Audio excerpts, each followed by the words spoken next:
Did any of you feel the sudden dip in temperatures, like literally overnight when the calendar turned to September? I felt it here in Metro Detroit. It was glorious, and I am so ready to wear all the knits. I'm here for it. Welcome to episode 42. Welcome to episode 42 of M1 Yarns and the Michigan Makers podcast. I had to look to make sure I was recording for a second because I was so carried away with 500 thoughts. But we're recording. We're good. Have you got your cup of something? I am drinking a chai tea latte that I just made myself, even though it is 7 o'clock in the evening because I'm just that tired. So, hopefully this doesn't keep me up all night, but if it does, I'll just knit. So let's try that all over. Man, we're off to a good start today. Let's try that all over again. This is episode 42 of M1 Yarns and the Michigan Makers podcast.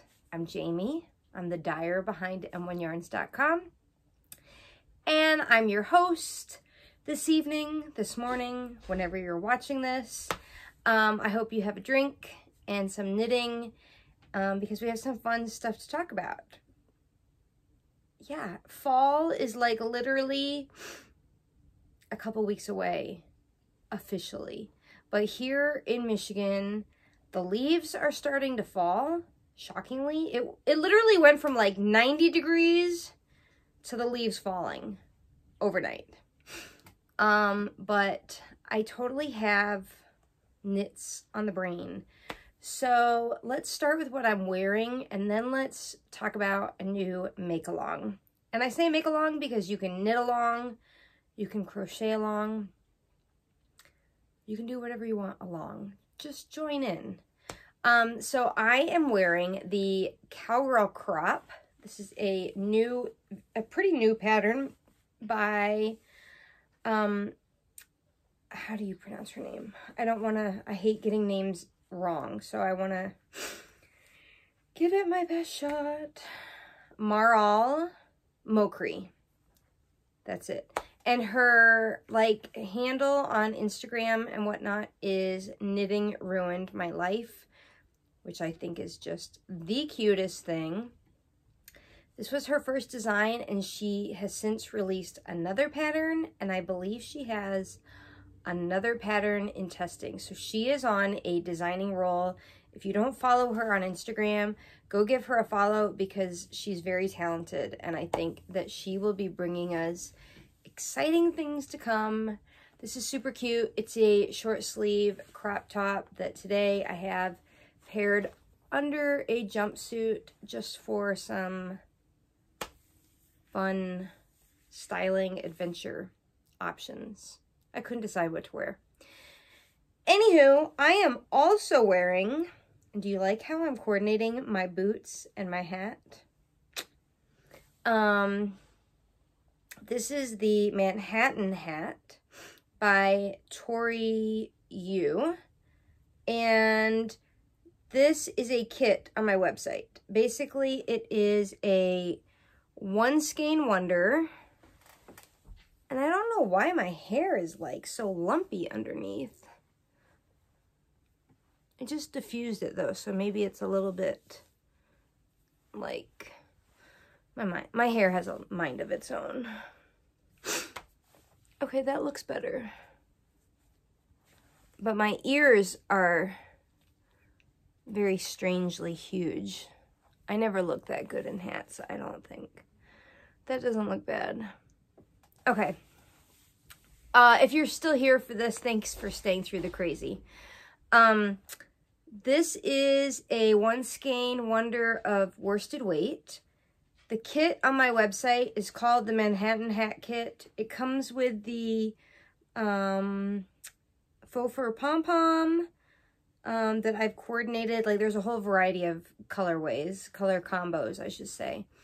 But really, the kit could be for any number of worsted weight hat patterns. So I'm wearing the hat and talking about hats and accessories because I just kicked off a hat make-along. Knit or crochet any hat pattern, whatever weight, whatever yarn, whatever floats your boat. Pom-pom, no pom-pom, whatever. If you need a kit, I have worsted. I also have another kit, which I'll show you in a moment. But there's no pressure. To join this make-along, all you have to do is post to Instagram whip photos and finished object photos using this hashtag, and you'll have a chance to enter for a prize. Now, the make-along runs through November 1st. It is early September as I'm speaking. Maybe not when you're watching this, but as I'm speaking, you have approximately 2 months to knit a hat. You can do it. Trust me, you can do it.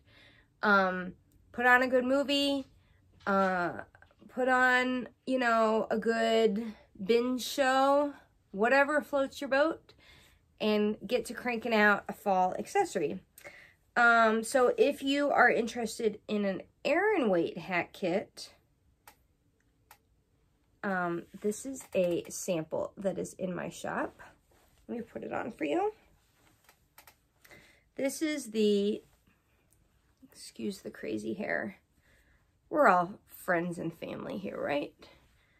This is Jason's Cashmere Hat by Melissa. Oh, God. I'm so bad with names. It's so embarrassing. Melissa something. I will insert it here. This is a free pattern. It's linked via Ravelry if you are on Ravelry, but if not, it's also on the designer's website, which I will link below. So anyway, this is a free pattern. This is a great first cabling hat. And again, my hair is making this, my hair is so thick and curly right now. Hats. I love hats, but it takes a minute to get everything.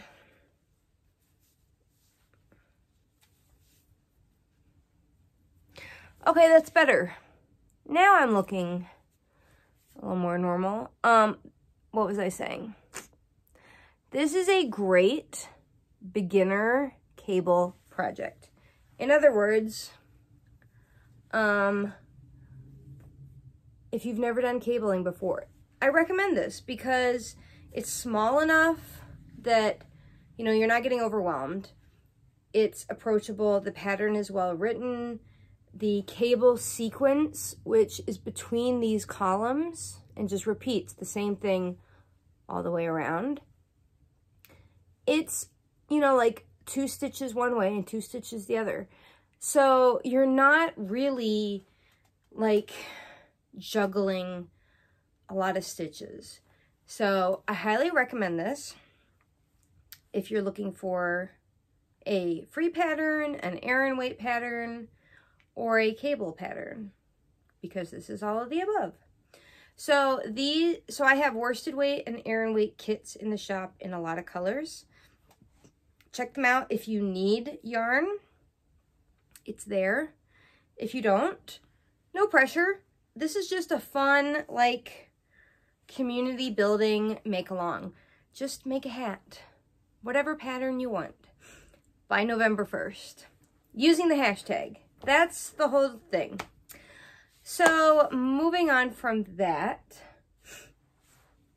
did I mention this is one of my Rhinebeck sweaters?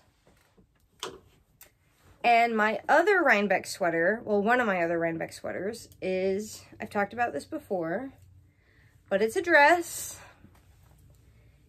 And we've made progress.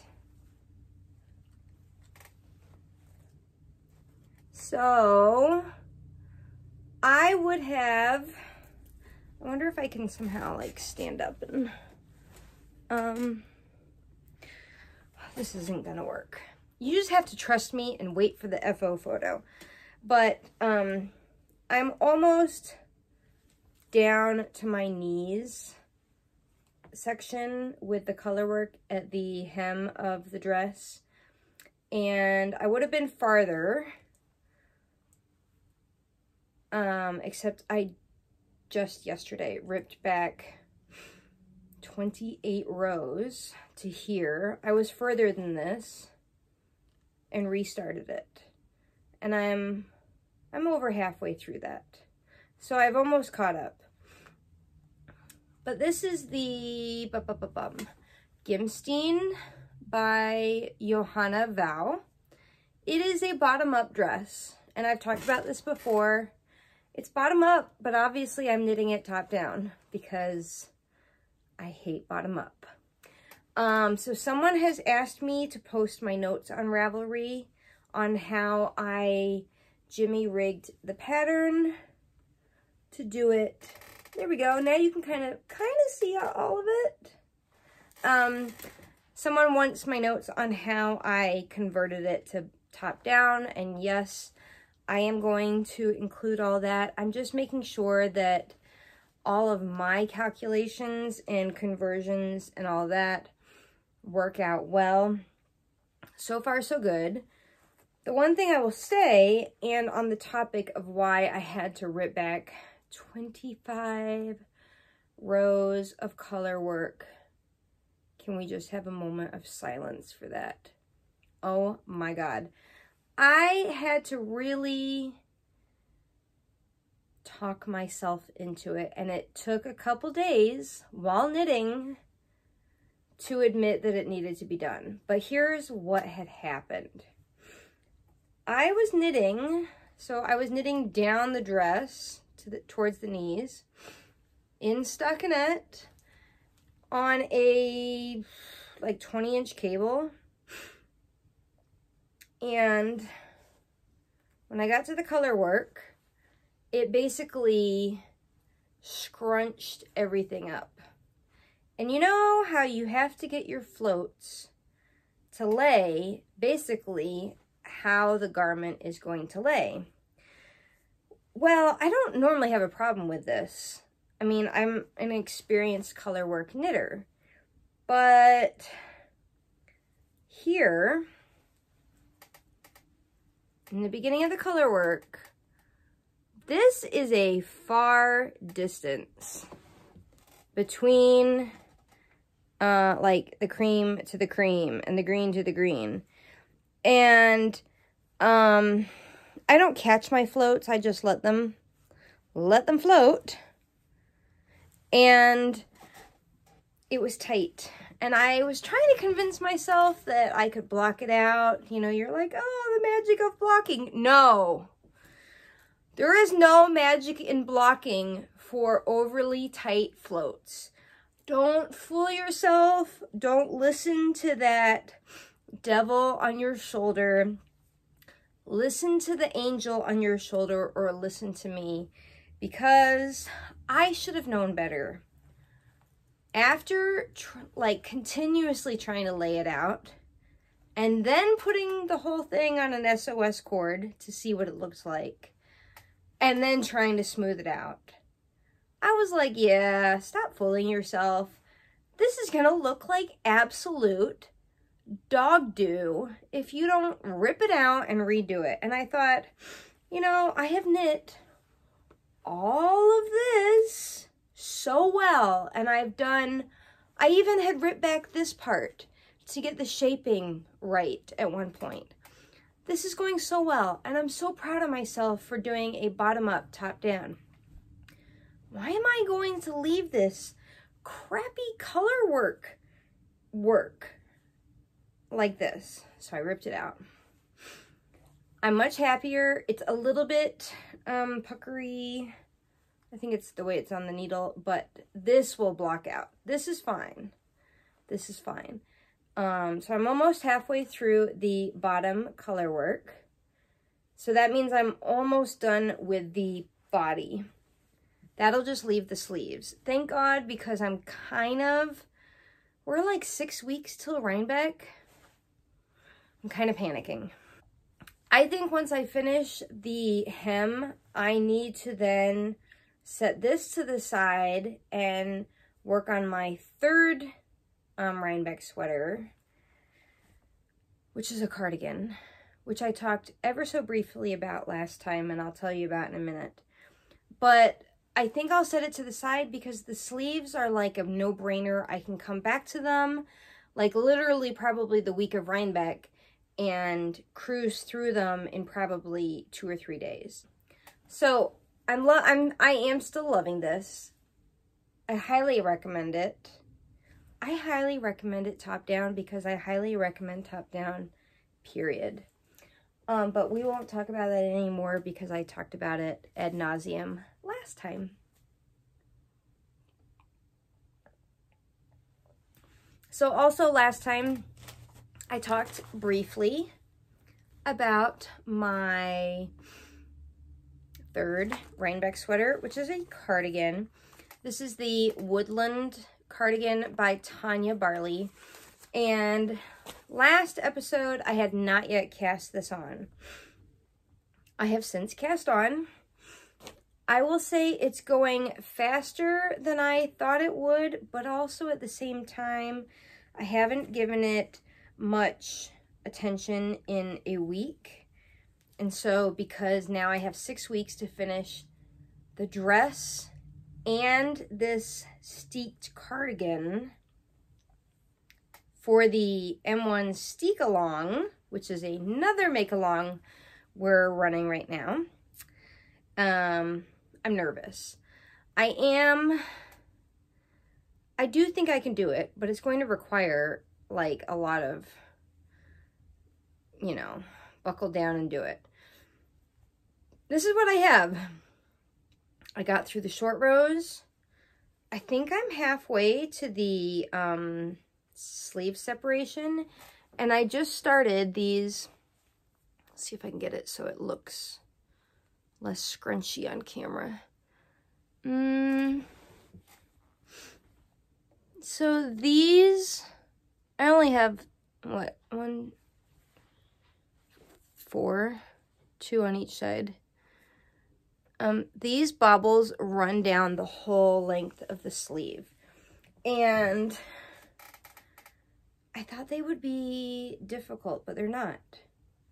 So it's all scrunched up on the needle, so it doesn't really look like much, but it's gonna be something. This is my steek section. I'm gonna steek right down that and then make a cardigan button band right there. So yeah, that's what I'm doing. And if you are interested in making a cardigan and steeking it, you have until the rest of the year to do so, and post your project photos using this hashtag for a chance to win a prize. And there is a Ravelry forum where people are chit-chatting about their steeked cardigans. I haven't started a Ravelry forum for the Hat Makealong, but I probably should. Note to self, while editing this, Jamie, start a forum. And I'll try to link it below if I'm really on top of my game. So let's see. I think that covers the main knitting content. I loved hearing everybody's comments from last time about my book on tape recommendation and the fact that I still call it a book on tape and that you're here for it. I love that. I am listening to a new book on tape that, did I mention it? I didn't mention it here. I think I mentioned it on my Instagram. It is called The Firekeeper's Daughter, and it is a young adult novel. Not my typical genre, but someone had recommended it to me, and then when I put it on my Instagram stories that I was reading it, the number of messages I got from folks who said, oh yeah, I read that too and loved it, was really awesome.